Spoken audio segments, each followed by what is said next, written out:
Good morning. Tandaan nyo, huwag mo damutan ng nanay, tatay nyo dahil sila ang nagpalaki sa inyo. Wala kayo kung wala silang dalawa. Oo, sumikap ang inanay nyo, ang tatay nyo hindi.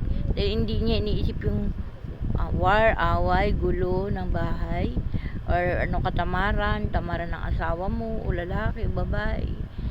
Sino ba nagsumikap? Kung sino nagsumikap, dapat yun ang pagtuunan nyo na pansin. Kasi hindi kayo makapagtapos, hindi kayo makapag-anak, hindi nyo makita anak nyo, hindi nyo makita trabaho nyo, hindi mo maalala paano kayo lumaki. Yun, maglagi kayo magdadasal. Yun ang nasa isip nyo, feeling you are free, you are behave, paggalang, kalusugan. Yun si Janet Rosalia. Kasi ayaw nyo mawala si tatay nyo, Janet Rosalia. Friend, tandaan nyo, kayo pag naasawa, kahit patay na asawa nyo, pilido pa rin ang asawa mo ang nandyan. Friend, hiwalay nga kayo, pero ang asawa mo, ang apelido mo sa'yo pa rin. Hindi pa rin mawawala ang apelido ng anak mo dahil mahal mo anak mo. Tama. Correct. Love you sa inyo lahat. Magkukilay dahil ayan. Dapat maayos yung pagkilay nyo. Pantay. Isukat yan, guys. Ito, dito. Ito, dito. Ito naman dito. Yan dapat pantay yan.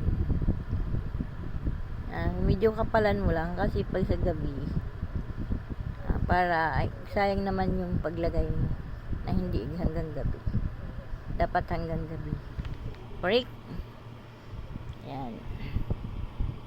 Kapiranggot na kilay. Dagdagan mo para maging maayos. Tingnan ka ng tao, hindi sila matakot sa'yo kasi nakaayos ng mukha mo. Normal yan.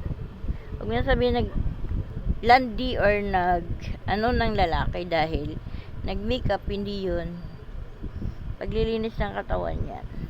Pinag-aralan nyo yan ng mga estudyante. Huwag kayo mang-bully. Maganda pa rin si Lola. Diba? Love you too sa inyo lahat. Mama, ang pag-aasawa, tandaan nyo, ang apelido ng asawa nyo nandyan pa rin sa inyo. Dito sa Pilipinas, pag hiwalay kayo, hiwalay lang. Doon na Bacolod, Palawan, Maynila o abroad, Canada o US, dito sa Pilipinas. Pero dalam niya mo pa rin ang apelido ng asawa mo dahil kasal kayo. Hindi, wala po dito katulad sa abroad. Kaya pag sinabing hiwalay, gawa na lang kayo ng abogado. Okay, may kontrata kayo, ganitong hiwalay nyo. So, pwedeng alaga ng anak, pero nandun pa rin ang prinsipyo ng tatay kung wala na. Anak na lang, anak.